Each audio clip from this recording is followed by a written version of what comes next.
The broadcast is now starting. All attendees are in listen-only mode. Welcome to the Wyoming Women's Business Center's 2020 webinar series. Today's presentation is Hiring Best Practices, How to Get the Best Person for Your Organization.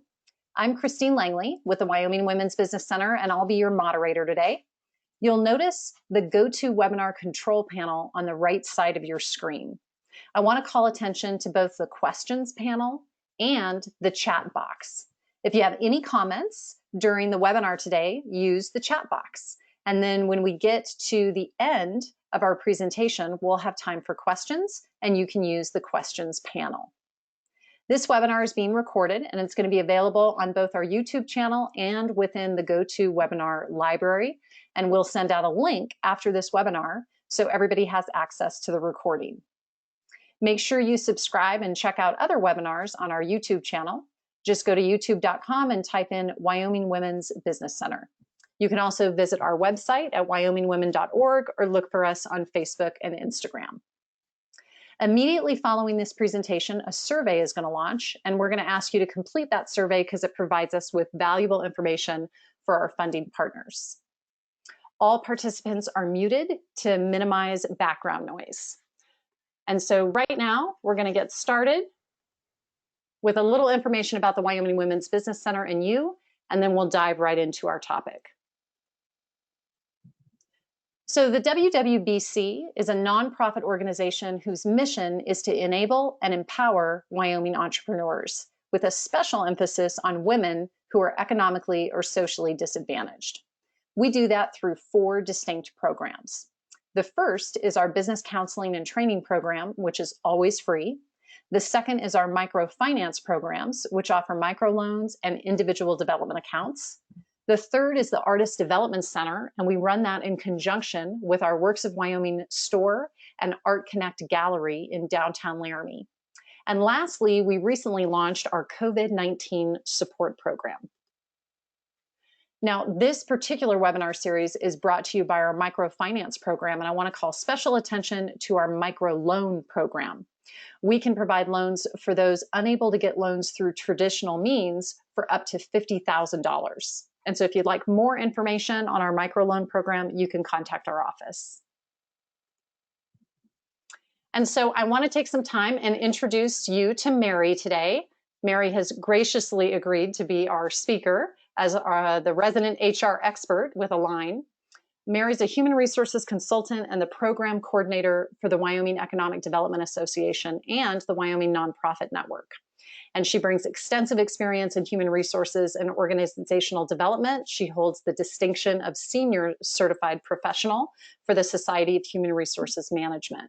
And she currently serves as president of the board of directors for the local chapter of SHRM, and also serves on the Wyoming State Board.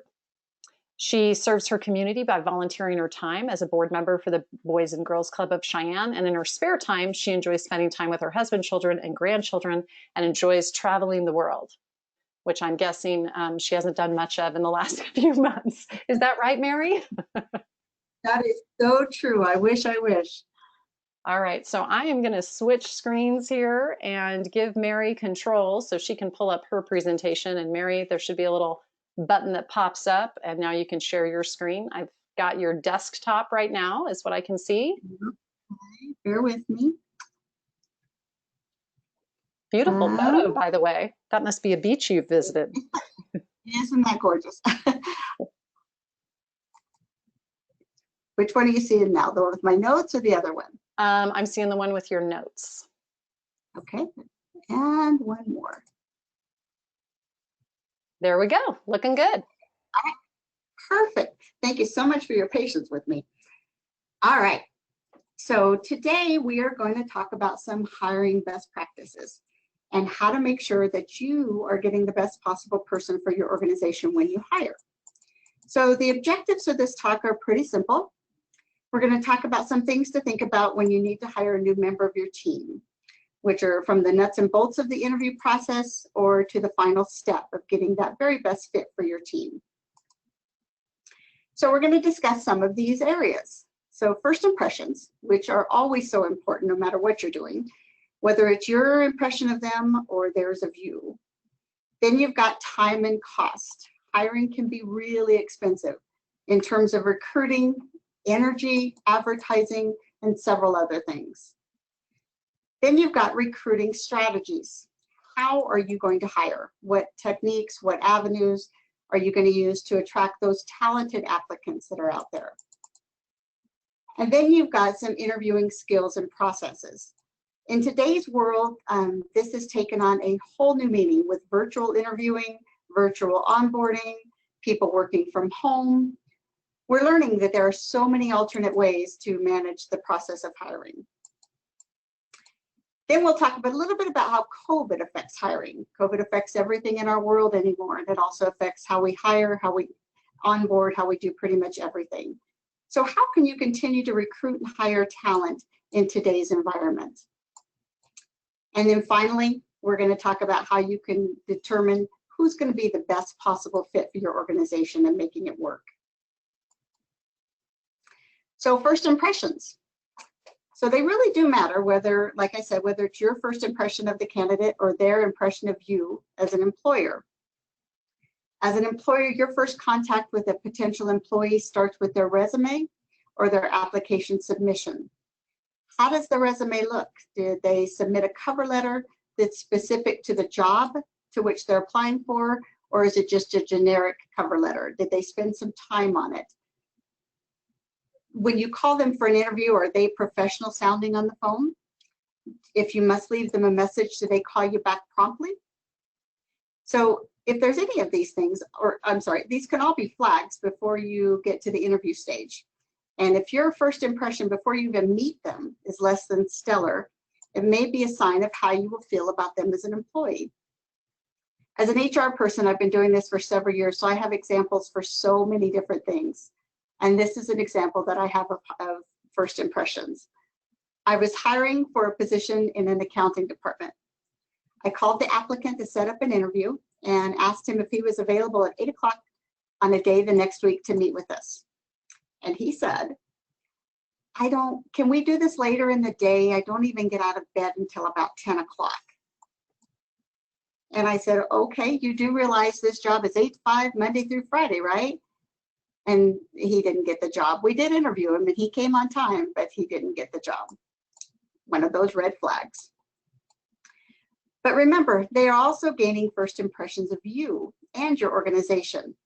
When you're advertising a position, do you give information on the qualifications and the education that's needed for the position? Make sure that you're giving enough information so that the applicant can determine if they're interested in or even qualified for the position. You really don't want to waste their time. If they're scheduled for an interview, do you keep them waiting after their scheduled interview time? Are all of your panel interviewers prepared for the interview? Or are they distracted by their phones or their computers during the session? And when they ask a question, are they really paying attention to what answers they get? Show the applicant you're the kind of organization they want to work for. And if they are that stellar applicant as an employer, you want to make sure that you're making a first good impression too. Another thing is keeping your website up to date. That's pretty important. That's where people are going to get their answers on the kind of companies they want to apply to. Candidates will research your website and your social media to determine if you're the kind of company that they want to work for. Next, we have time and money, something none of us seem to have enough of. When you're talking about hiring, employers are very aware of the costs associated with creating a new position or replacing an employee. It's a cost, whether it's measured in time or in money. The timeline of a hiring process can take as long as 9 to 10 weeks and possibly longer, depending on the position. How the applicant applies can also slow down that process. Many companies receive so many applications for a position. Having a program that screens applications looking to see if they match education and experience qualifications can really help in those instances. Other companies may not have the funding for those programs, so they have to screen each one individually. Some companies ask you to snail mail your resume and cover letter. Some of them ask for it in an email. And either way, those hands-on techniques of each application can slow down the process.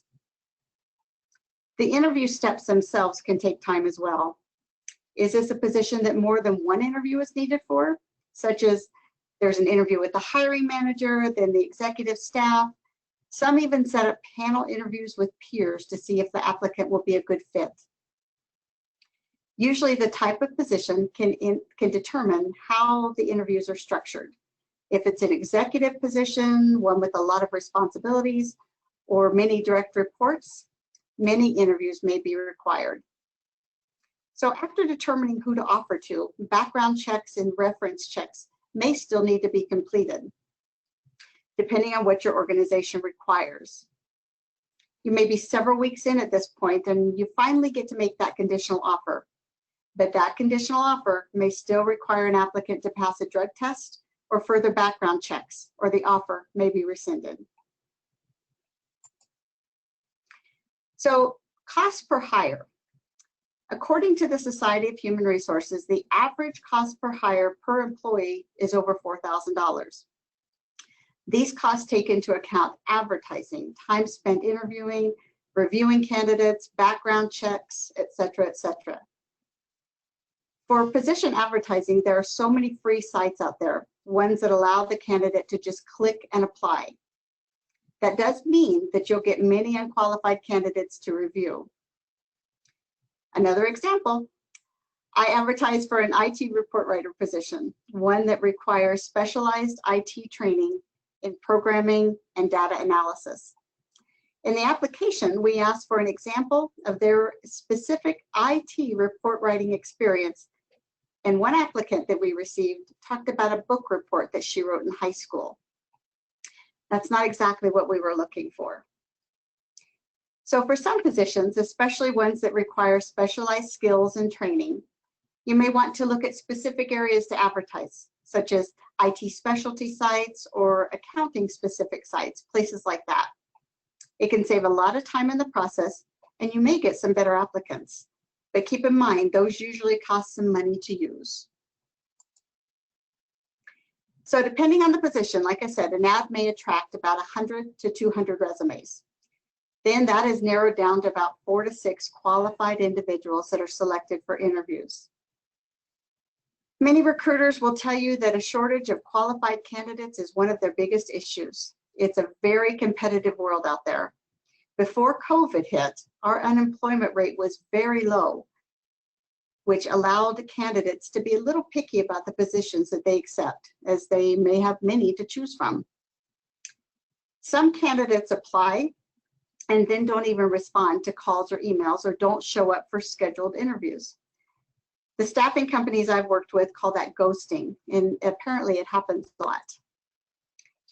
And like we talked about before, using job boards such as Indeed, ZipRecruiter, Monster, those all allow a candidate to just click to apply, whether they're qualified or not, and that causes those bounty of applicants to review. So how to find that great employee by recruiting and making your organization a preferred place to work goes like this. First, a good advertisement.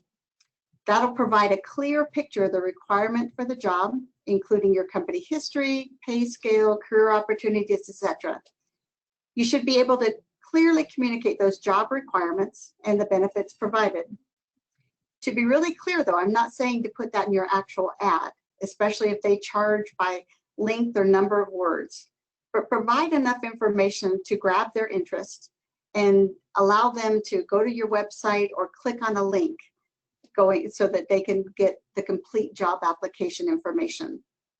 Then that's where you give all the why you want to work here information. Next, you've got campus recruiting. The colleges are full of talented individuals who are ready to jump in and start their career. So get in contact with your local universities and community colleges and be a part of their advertising network. Colleges really like to provide many ways to connect their soon-to-be graduates with internship possibilities, chances to tour your facility, or a chance to network with your hiring managers. For some really hard to fill positions like those talented engineering and skilled IT, there are employers waiting at the doors to these colleges. to hire these graduates. Also be flexible with schedules and benefits. Today's workforce want more of a balanced life of work and play. We've learned that you can create work at home options. We've learned that they're a lot easier than you thought. And let them work those 4-day work weeks to have a 3-day work weekend. And then add those perks as well. There are many companies that offer so many perks, like gym memberships, discounts on cell phones, pet insurance, wellness programs, unlimited paid time off. I've seen many different kinds that are really imaginative and the employees really like. And use your social media. Be really active on your social media account to advertise your positions and attract the best talent. Facebook, LinkedIn, I've even seen Instagram. Those are places that people go to when looking for jobs. And if your company has a good social media presence, people may start watching for you to post positions because they want to come work for your company. And last, we've got employee referrals. If your employee is happy working for your company, their positive experience can get you more good employees. And make sure that you reward those referrals with bonuses or other rewards. So let's talk about some interviewing skills and processes. As an employer, it's pretty important to select the best way for your organization to interview candidates to ensure that you get the best candidate for your position. There are several different ways to structure an interview process, such as some telephone and web-based interviews like Zoom. You have got one-on-one interviews and those panel interviews. Since COVID, virtual interviewing has been increasing. Using such platforms as Zoom, GoToMeeting, Microsoft Teams, employers are able to do that whole hiring process from interviewing to onboarding online.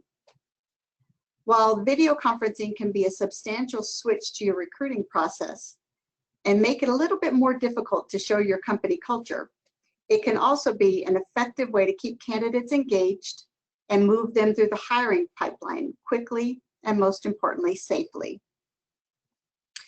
Then there are ways to conduct the questions in that interview, such as behavioral based. Those are the questions that start like, tell me about a time.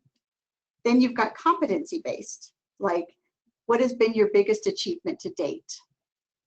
And then situational, where you give them a situation, tell me how you'd handle it. Those are all different approaches to interviewing. Hiring during COVID has thrown a new kink into our workplaces. While many companies have gone to a temporary shutdown and many others are laying off or furloughing employees, some organizations are still hiring. Industries such as grocery stores, delivery services, medical personnel, they're all still working. And there are even new job fields being created, such as contact tracers, temperature takers, health monitors, and workplace redesigners so that people can come back to work in a safe environment. Those are all emerging industries. All are having to find new ways to recruit and hire in ways that comply with legal and safety regulations. And while most of the United States are practicing social distancing, bringing candidates into the workplace to meet with the hiring team may not be a great idea. So they're going virtual. So here are some things to think about when you're conducting those virtual interviews. It's recommended to conduct virtual interviews over Skype, Zoom, Google, and other media instead of face-to-face, like we talked about. One thing to ensure that when doing a virtual interview is that all the participants are comfortable with the technology, and there are online training sessions that they can take to help with that. If the interview is being recorded, it may be necessary to gain consent before the interview in accordance with state laws. In Wyoming, it is legal to record an interview if one of the parties at least knows they're being recorded.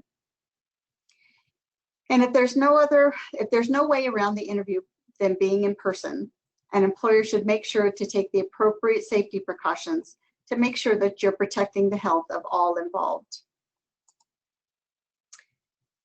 So some of the legals when you're conducting an interview, the Equal Employment Opportunity Act prohibits you from asking questions that might lead to discrimination or even the appearance of discrimination. Basically, anything related to age, race, ethnicity, color, gender, sex, sexual orientation or gender identity, country of origin, birthplace, religion, disability, marital status, family status, pregnancy. Those are all things you cannot ask. But there are ways to get around some of these if it's a requirement of the job. If the position requires serving alcohol, you can ask if they're over 21. But be very careful that anything you ask around these categories is because it's a requirement of the job. Even the most innocent of questions can get a discrimination claim on your organization. So how do you hire the best fit for your organization's culture? First, make sure that you know what your organization's culture is. It's defined as the underlying beliefs, assumptions, values, and ways of interacting that contribute to the unique social and psychological environment of an organization. That's the specific definition of it, sorry. At the heart of an organization's culture is what is important to them. Is your organization focused on outcomes, or its people, or its emphasis on teamwork? Anyone that you add to your organization should aspire to the same culture you have, or it's not going to be a smooth ride either way. An example, if you go to my website, I work for the Align team. First and foremost, it's teamwork. That's what's important to us. Then we try to live that every single day. In our interviews, we not only ask for skills, but we ask behavioral-based questions regarding teamwork, relationships, work ethic, topics like that. We ask for examples on how you would handle certain situations that would require working with a high level of integrity and respect and working with diverse populations. Those are what's important to us. When you hire employees for a cultural fit, you're ensuring a better chance of success. So keeping that in mind, the fit within your existing team and understanding of your company values will ensure that they will save you time and money, and then you won't have to replace them later on. To me, there are 4 critical components. Company environment. Environment is a big part of your company's culture. Is your team remote, or is everyone expected to be in the office 5 days a week? Or is it a blend of both? Is your work environment loud, or is it quiet? Do people collaborate, or does everyone pretty much work individually? It's difficult to teach someone how to adjust to an environment that doesn't fit their needs. They may have the skills, but certain environments just aren't their style. Then you've got work style. That's how team members interact with one another, which behaviors are valued, and whether a new candidate is prepared to speak the same language as your team. I like to use giving and responses to feedback as examples, such as, does your company only share feedback during quarterly reviews, or do you give it pretty much during every team meeting? Do team members shy away from giving and receiving feedback, or are they the type that kind of embrace that and want to be able to grow and learn? If they don't share the same approach to work style, they might not feel motivated to participate either way and may become defensive and possibly toxic to the work and style you're trying to cultivate. Then you've got company values. Those are the values set by your company that serve as operating guidelines for your team. Getting back to feedback, if they value blunt, to the point feedback, and a candidate mentions several cases during their interview where they chose to avoid providing or giving feedback, they may not be the best fit. Try to find ways in the interview process to uncover whether or not the candidate's values truly align with your company's values. Otherwise, this new hire may bring a set of values that may negatively impact the entire team. And last, we've got management style. The #1 reason people leave their jobs is because of their direct manager. When interviewing candidates, this means understanding what type of management they work best under, what sort of hierarchy they expect, how they prefer to give and receive feedback, and how often they're expected to report to their manager. All of these areas are why culture fit is such an important part of the hiring process. You aren't just hiring around whether or not people will be friends. What you're hiring for is how each individual person will fit into the collective whole and will thrive within your specific organization. Lawrence Bossidy from General Electric once said this quote, "I'm convinced that nothing we do is more important than hiring and developing people. At the end of the day, you bet on people, not on strategies." Finding the best candidate to fill a position can be a really tedious task. Working short staff can cause managers to want to fill a position quickly. But hiring the wrong person causes so much more damage and can cost so much more in the future. So take the time, know your culture, and hire the best person that will make your organization thrive. Thank you all so much for your time today. I am open for comments and questions. All right, terrific. I'm just going to pull up the other screen again, and we'll switch over here to questions. And so everybody can go to your questions panel, the drop down in your GoToWebinar, and start typing any questions you might have. And while I give you guys a couple seconds to do that, I'm just going to cover some information here on our funding partners. So the WWBC is made possible through several partnership agencies. Our primary funding comes from both the U.S. Small Business Administration and the Wyoming Business Council. And so, of course, we're thankful for the support and guidance of all of our partners, and we look forward to all the work ahead. This is also some contact information for the Women's Business Center. If you'd like to reach out to any of the business counselors, or if you'd like specific information on the microloan program, you can contact me. These are some upcoming webinars. So we have a couple next week, one around crowdfunding, another one about evaluating your website. And then starting in September, I'll be hosting a selling skills course that's actually going to meet 6 different times between September and October. So if you've always wondered about how the best way is to sell your products or service, that'll be a great course for you to attend. And of course, all of this is always free. All right, so let's get into a couple of these questions. The first one is it possible to get a copy of the presentation? So this is recorded, and we will send out a link to the recording to everybody that's attending right now and anyone that has registered. So yes, it'll also be on our YouTube channel. And then it says, can you go back to the contact page? So it sounds like they want your contact information. So I will switch over to that in a couple minutes, and Mary can throw up her contact information again. How can we learn to better verbalize what our company culture is? Mary, any suggestions on verbalizing company culture? So what we do here is I would highly recommend that you are very all on the same page, that it starts from the top down and you're all on the same page of what your culture actually means to you, and make a mission, vision, and values for your organization.